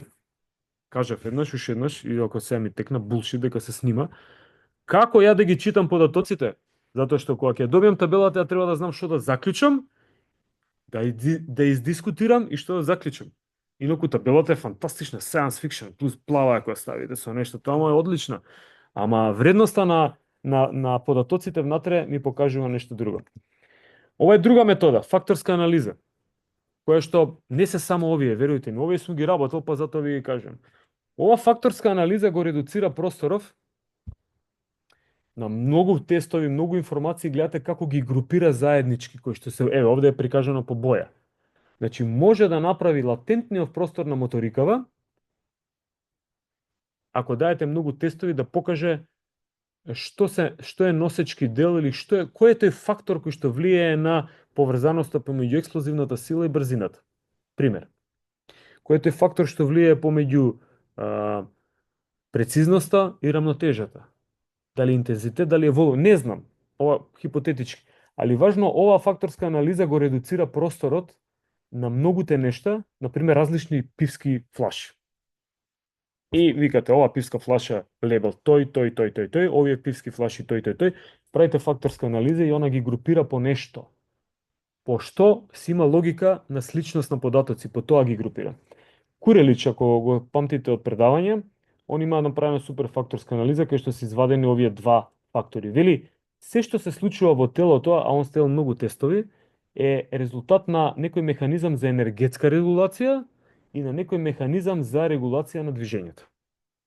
Значи, нас во позадина ние имаме 7 моторички способности, ама во позадина всушност се овие механизми кои што ние не можеме да ги видиме, тие се латентни. Нели има манифестен простор и латентен. Манифестен е Усеин Болт кој ќе почне спринт. Ама Усеин Болт кога пие кафе, вие не знаете он каква способност има, така он пие кафе. Не знаеш дали е брз, дали е силен, дали е издржлив. Зошто? Затоа што има латентна, учевме во психомоторика, има латентна способност. Сега, овие генерално факторски анализи и ваквиот тип на анализи за редукција на простор се нарекуваат, се користат за истражување на латентноста. Толку. Имате прашање? Немате. Ако имате, прекинете. Значи, ова е корелација која што објаснив. Што прави? Значи, ја проверува корелацијата, силата помеѓу тие ги објаснив, дирекцијата и така натаму, има повеќе методи корелацијски кои што се користат. Значи, еве ги, одлична негативна релација, воопшто не се во релација. Уствари, обратно се. Ако едново се смени, ова друго обратно ќе се смени. Нема релација, ништо не се случува. Ова е тоа воопшто, ова нешто се случува, не се менја воопшто. Значи, овде трошам пари на пазар, а сирењево дома не ми е потрошено. Сакам да ја кажам некој банален пример. Ова е перфектна линеарна корелација позитивна. Значи, како се менја едното, така и другото позитива. Како иде надоле, оди и другото надоле. Пази сега, за оваа корелација има machine learning метод кој што вели подлабоко ги фаќа моментите на нештата. И што можеш да го истражи со предикција дека колку ќе се смени во иднина. Значи тоа се екстра некои методи, не треба сега да ве интересираат, него ви кажувам како можности. Мултипла регресија. Ова е срцева фреквенција која што е тестирана за време кај еден испитаник за време на тест Shuttle Run. Shuttle Run тест или йо-йо тест или multi-stage fitness тест е тест кој што проценува VO2 максимум. Incremental или со зголемување на интензитетот тест, и овој тест сушност ја што правев? Ја тестирав срцевата фреквенција. И сега земав неколку точки. Земав срцева фреквенција на почеток. Start heart rate, гледате. Земав максимална срцева фреквенција, таа е на крајот на тест. Земав средна срцева фреквенција како показател од целиот тест, средна. Земав минимал heart rate во прва минута после напор. Значи после напорот паѓа срцевата фреквенција. Така, и нешто наука покажува таму дека колку побрзо паѓа срцевата фреквенција, например во рок од една минута некој ќе му падне од 180 на 140, ама на другиот му паднало на 120. Кој се опоравува побрзо? Тој што е со 120. И сега тоа го баравме, значи колку паднала срцевата фреквенција една минута после напор, еве го, 2 минути после напор, 3 минути после напор. Брзина на паѓање изгледа дека е на срцева фреквенција, не сум сигурен, ова го правев на постдипломски. Значи тоа е 2003 година негде. И анаеробен праг. Анаеробен праг е прагот, го учевме во психомоторика, гледате, сега тука веќе сме на друго ниво, не учиме повторно некои теоретски работи, сега ги ставаме во функција работите. Анаеробен праг е прагот од 90% од максимална срцева фреквенција. Тоа е од прилика 90%. Најдобро се проценува со лактатна крива, каде што се проверуваат лактати. Зошто? Затоа што над анаеробен праг влегуваме во анаеробен режим на работа. Под анаеробен праг имаме мешан режим на аеробен и анаеробен. Зошто е битно ова? Имате информација? Ај ќе забрзам. Ако влеземе во анаеробен праг, тогаш трошиме што? Креатин фосфат, јаглехидрати или масноти? Ќе паднете сите во антропомоторика, само колега да не. Точно, кога ќе влезеш во анаеробен праг, што трошиш? Анаеробно без кислород трошиш, влегаш во кетоза. Паднате, не влегаш кетоза. Добра, ајде. Нус продуктот е млечна киселина. Да, ставаш маст. Не. Трошиш јаглехидрати. Зато масти се трошат во ниски режими, каде што не во аеробни услови. Види, се трошат и едно и другото. Ама е многу поефикасно се трошат во маливе режими на работа по интензитет. Срцева фреквенција не повеќе од 80%. Тоа е у проценти ќе одам. Значи, сега ние имаме систем како да видиме во кој режим работи човекот и затоа е оформен анаеробниот праг. Тој постои. Значи, оформен е за да ни помогне да видам ја кога давам интервален тренинг и кога сакам да ги закисалам, да направам буферскиве системи да се борат со лактатите, ја ги трчам или им давам интензитет кој што е над анаеробен праг. Тој треба да биде 3, 4, 5, 6 минути, не може повеќе. Може и 8 и 10 да биде, ама зависи што работам. И сега, значи, викаат ги закиселувам. Значи, ги ставам во таков режим. Во таков режим се користи јаглехидрати. Тоа е битно, зошто? Затоа што да знам што да им дадам после тоа. Како храна, да знам колку време да ги опоравам. Значи, тоа е веќе методика на тренирање. Овде да се вратам, сме ја користеле оваа метода кај што сум проценил анаеробен праг. И сега што е? Имам ја овде варијабли, имам и критериумска. Имам ниво, кој ниво го истрчале. И сега мене ми беше финтата преку оваа мултипла регресија ја да проверам дали некој од овие показатели овде може да ми го предвиди нивото. Да видам која е поврзаноста, овде има некоја поврзаност, пошто е корелација, ова е регресија некоја, и вели дали некој од овие може да ми го предвиди нивото. Во втората анализа што сум направил, тоа се вика мултипла регресија анализа. Значи, има многу некои такви, јас сум искористил оваа. Овде на страна пишува што прави. Значи, прави, наоѓа релација помеѓу критериумски и предикторски варијабли. Ова се предикторски варијабли, и мислам дека предикторските беа independent, пази, independent, затоа што во SPSS ке ви ги пишува independent, нема да ги пишува predictor и criterial. него ние си го користиме така. Dependent е едната, зависна. Значи, како оваа зависи од другиве. Арно, ама може да направи предикција и сега, наместо да ги тестирам секој пат, ако има промена во срцевата фреквенција утринска или во стартната срцева фреквенција, можам да го предвидам нивото. Значи, тоа го докажувам со оваа математичко-статистичка метода. Овој другиот дел овде вели варијабли на срцева фреквенција добиени за време. Како, дали може некој од овие три да ми предвиди анаеробен праг? Комплицирано е малце да тестираш анаеробен праг. Арно, можам да најдам стартна срцева фреквенција и можам да го пуштам да трча и колку ќе дигне, значи колку дига колава, 220 дига.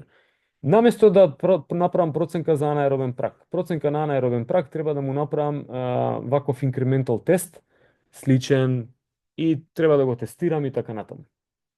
Ова беше тестот кој што можевме да го направиме, ја ќе ви давам задачи и вие да проверите, ќе ви кажам, треба да направите тоа и вие да одберете една од методите што ја кажав. Т-тест, АНОВА, корелација, мултипла или факторска. Ама ќе оскокнеме во интересно време. Океј? Значи, ова преку менти се работи исто. Можам да ви дадам фолдер со книги. Да, ќе го имате ова, целово ќе го имате, ја ќе ви го пратам и предавањето од минатиот пат, таму малку повеќе објаснувам и слушате го уште еднаш. Топла препорака. Ако ви интересира, мислам дека ова е најсуштинскиот дел што треба да постои. Гледате, не зборувам само за мојот предмет, него ви зборувам за како да истражувате. Ако ви интересира и слушате го предавањето, доле во YouTube коментарот го има линкот со PowerPoint со сите линкови. Што да возете си, играјте си фолдерот со книги, има линк до него, ова вака ќе го добиете, стисни на тоа, ќе те однесе до фолдер со книги. Ова Statistics in Kinesiology е таа што треба да се ја вртите помалце. Мене ми помогна многу. Стара книга, ама тие се методите. И таму има примерче. Како се прави АНОВА? И со примерчиња, што се можеш да истражуваш во АНОВА и што добиваш на крај. Значи, земи, листаја, 4-5 дена листаја само ова. Ова не го работиме, топ. При крај сме. 7-8 минути. Може? Или треба да завршиме? Се извинувам. Не може да се спакува. Мислам, вакви предавања се спакуваат во саат и половина, нехумано. И вие од овде ќе запамтите 20%, ништо повеќе. Data Science е ова што се презентира, генерално е ова што се презентира тука. Значи, сега гледам, јас спомнав machine learning, спомнав computer skills. Ние треба да се задржиме овде. Ние сме само еден дел од Data Science. За ова ниво. Кога ќе дојде понатаму докторски студии, ако сакате можете да си проширите, зашто не? Ама гледај што све собира Data Science. Као посебен job description доаѓа се наметнува секаде. Data Scientist. Имаш во фудбалски клуб. Значи он не е на терен. Он е на терен, ама во суштина во позадина ги решава работите. Значи он прави GPS дава 30 податоци. 30 податоци ти треба да процениш и ти вика тренер, дај ми одма бе дали е добар или не е добар. Значи треба да имаш decision making фантастично, ама треба да имаш изградено систем на функционирање. Тоа не доаѓа во истражувачки дел. Во суштина истражување, ама не доаѓа во креирање на текст. Али се занимава со овие работи, не ги читам. Меѓу другото не спомнав ништо, сега ќе ви покажам бизнес интелидженс. Како да ги покажеш податоците. Значи кога ќе ги обработиш податоците, како да ги покажеш. Можеш да ги покажеш со една Excel табела, топ, и треба да изразговараш. Можеш да го покажеш со бои, црвено, жолто, зелено. Вика во планот и програма за подготовка на екипата, колков треба да биде интензитетот. Верувате ми, уште се користи црвено, жолто и зелено. Како да му покажам на некој што не разбира или да разбира, иако ја местам сликата на тренинзи, не може да имам и овој ден црвено и овој ден црвено. Не може да имам. Се, ако не може да имам црвено, треба да имам таков тренинг, тогаш јас треба да интервенирам овде да го намалам интензитетот и волуменот во вториот ден црвено. Океј. Ова е све презентација на тоа што го работиш. Значи тоа се вика бизнес интелигент дел, кој што ќе ви покажам нешто што може да се сработи. Во Data Science, овде ако одиме, статистика е многу мал дел, ама повторно се како да истражувам, што да истражувам, каде да истражувам, how, како, овде е why, усвари, зошто, кога, како да истражувам, кого да истражувам, дали си и така натаму. Ова е знакчето за R. R е R јазик, исто како Python јазик. Многу се користи во наука. Ова е значило за Python. Гледате како се повторува секаде. Ама има и SPSS тука некаде. Еве го Excel, имаш Excel. И се што е битно? Имаш data science, ама имаш и future предиктивни методи кои што и статистиката прави предикција. Ова е тоа преку мултипла регресија што ви го кажав, прави предикција дека ја во иднина можам на едноставен начин наместо да правам јојо тест да ги трчам 20 не бип тест, бип бип бип, кој ќе ми дое? Ја можам да им направам со ова во лежење, во мирување, VO2 проценува, Polar, прв. И најпрецизен до сега има Garmin Suunto, што ја знам, ама Polarот е најпрецизен. Во мирување прави предикција на вариабилитетот на срцевата фреквенција и ти кажува колку е VO2 и такво истражување имам правено. Куперов тест за VO2, Shuttle Run за VO2, Polar за VO2. Топ. И во суштина и да не се исти, иако покаже иста корелација, секогаш грешката е систематска. Ако сега ми Polar го имате сврлено како продукт и клинички hard rate-от или белтот на Polar е клинички тестиран. Употребуван клинички. Знае што значи дека во секое тестирање каде што треба срцева фреквенција го користат каишот на Polar. Затоа што он го чита од QRST сигналот на ЕКГ-то го чита ерзабецот. Всушност, еве, адхок прашање за да... Дали е исто пулс, мерен овде, број мерен, 1, 2, 3, 4, или срцева фреквенција? Не е ист. Ова е пулс. Ова од овде го зима од електричниот сноп кој што го активира срцето и прави диастола. Од тука го зима ерзабецот. И затоа велам дека е клинички тестиран и може вариабилитетот точно да му се провери. И сега на такви апаратури можеш да ми веруваш, на ова не можеш да му веруваш.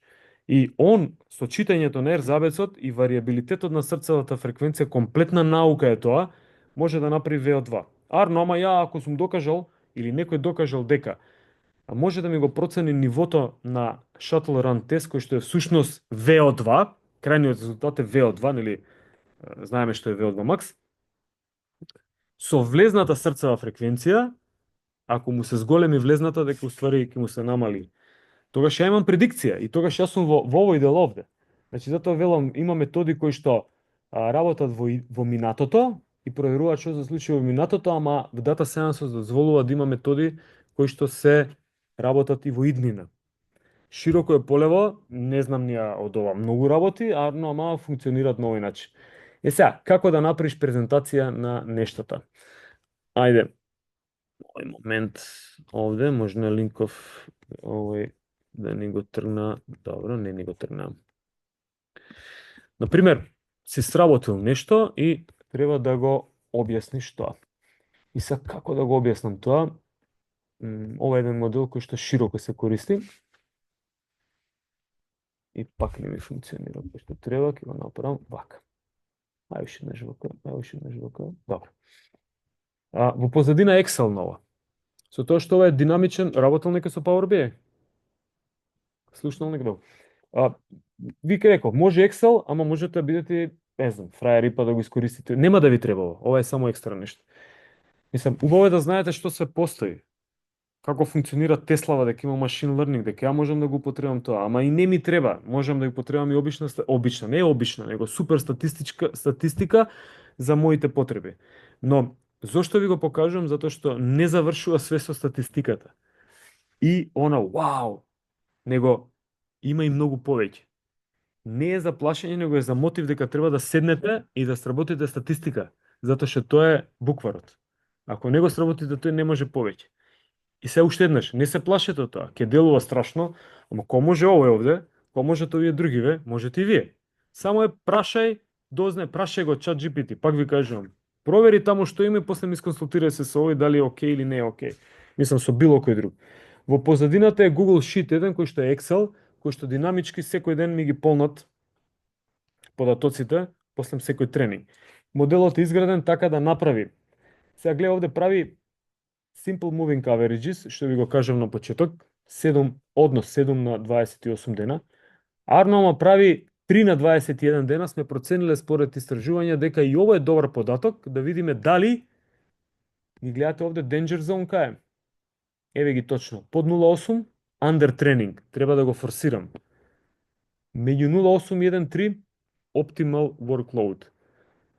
Над 1,5 danger zone. Имаше Top Gun. Почнуваше филмот со Danger Zone, една песна. Сега, финтата е што ја, например, за овој играч овде, 22, кога ќе кликнам, гледате како автоматски динамички се менува за него. Значи, ова во Excel да го направиш, ќе се окозиш. И не можеш да го направиш. Ама за да го представам пред тренерот, како што треба, или пред научнава офела, мислам, ова е од бизнис извадено, не од ке нас, ма се повеќе се употребува. Тогаш го правиш динамички. Сакам да го искоригирам кој датум ми треба. Гледате дека динамички ми го влече кој датум. Со тоа што финтата е сега возењето на тоа, ама финтата е дека ја ги добивам три различни параметри. И овде исто, овде употребен Python, каде што има детренинг ден. Значи, ние го тренираме и он го пуштат на пауза 2 дена. И се он не ги изгубил до третиот ден е тренингот. Што мислите, од нула почнува? Не. Тоа е експоненцијалното што го кажав, ама овде decay фактор се вика, му ги намалуваме вредностите за 5 до 10%. Значи он губи 5 до 10% можеби. Ама некојаш и супер компензира, значи оди повеќе, ама ако е подолг периодот на одмор, например 3-4 дена, он ќе изгуби нешто, тоа е факт. Ама нема да изгуби се.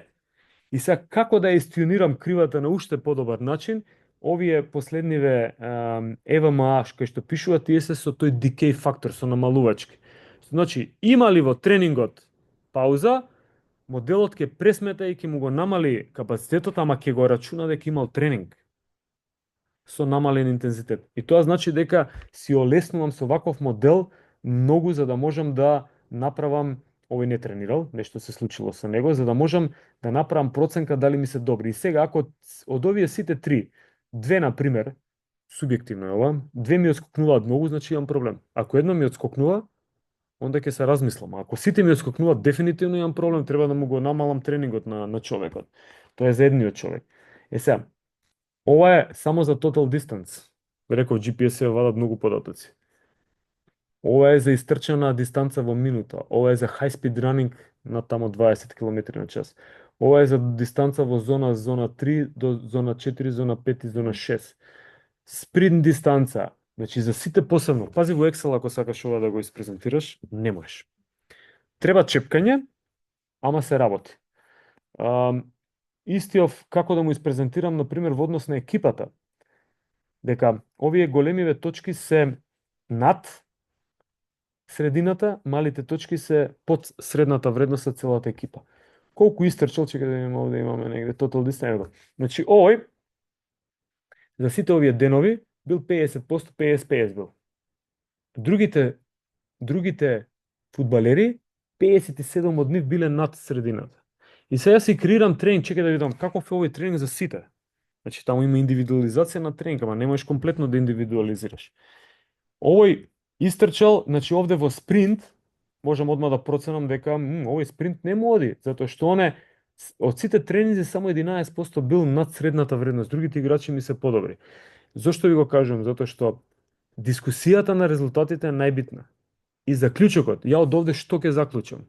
И сега, ви ова во текст можете да го да го внесете, ама како да го испрезентирате во овие последниве 7-8 минути ми беше идејава тоа да ви го покажам. Како да го испрезентирам овој модел? Ако се вратам овде како функционира ова целово, има еден Google Sheet, главен. Тој Google Sheet го зимам, не ме интересира. Ја го работам со програмски јазик и генерирам два различни Google Sheet-а. Тие два различни Google Sheet-а ги креирам во овој Power BI модел кој што е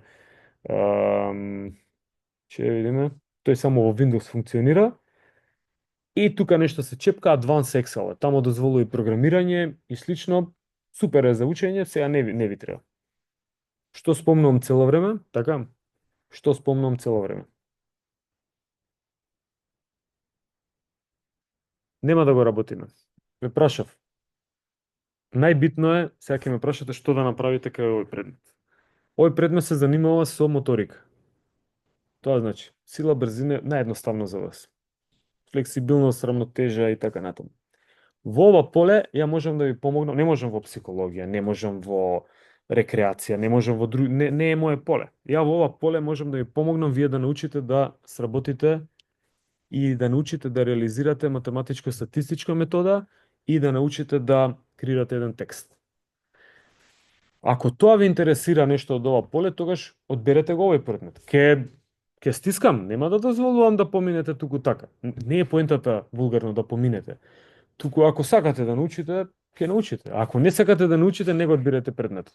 Не дека по другите нема да научите, ќе научите, факт е.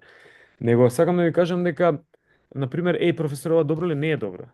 Ај ке седнеме заедно да сработиме. Ама ја ова не го разбирам. Сега тука веќе ја ќе дадам насоки, ама мора да чепкаш да правиш. Затоа што ви текнува новите движења и скијање. На скијање ве учи инструкторот или се учите сами? Не, се учите сами. Истото и овде. Значи, овој ќе даде насоки, ама вие ќе треба да се научите сами. Тоа значи дека, слушај, еве ти како се работи тест. Еве ти податоци, среди го само тест.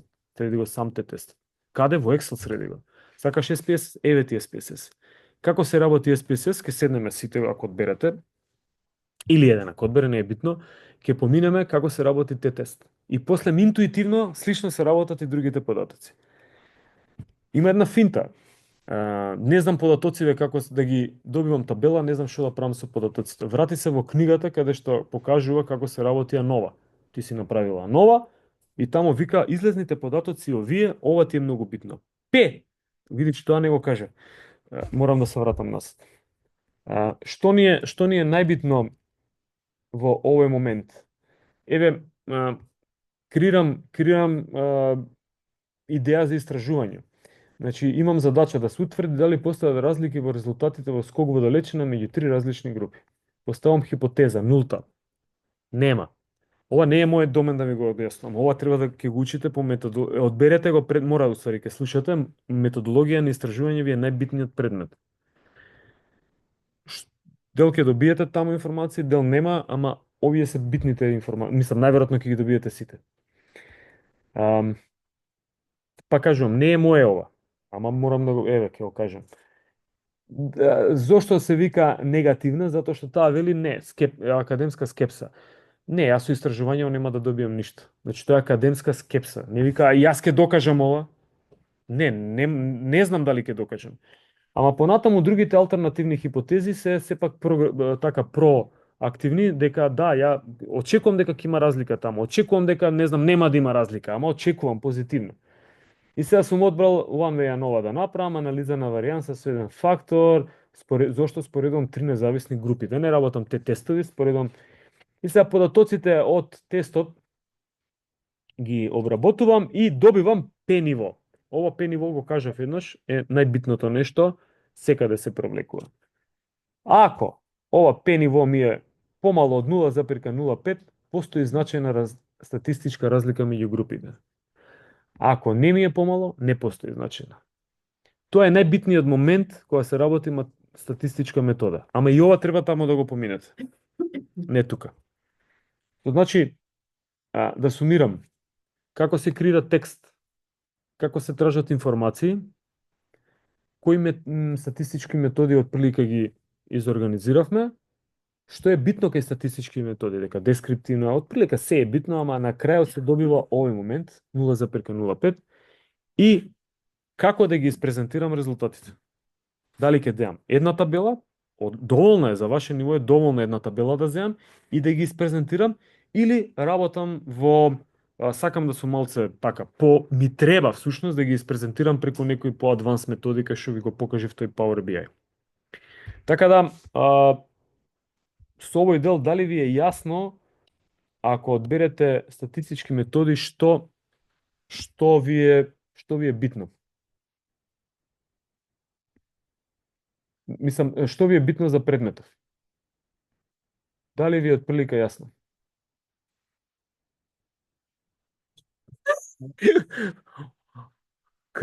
Вика, ја овде кад оно меѓутоа. Ќе ви го пратам овој момент на што да правите. Не се, пак ќе кажам, не се плашете од да, чекај, ова ќе го стопирам пошто ми заглавува цело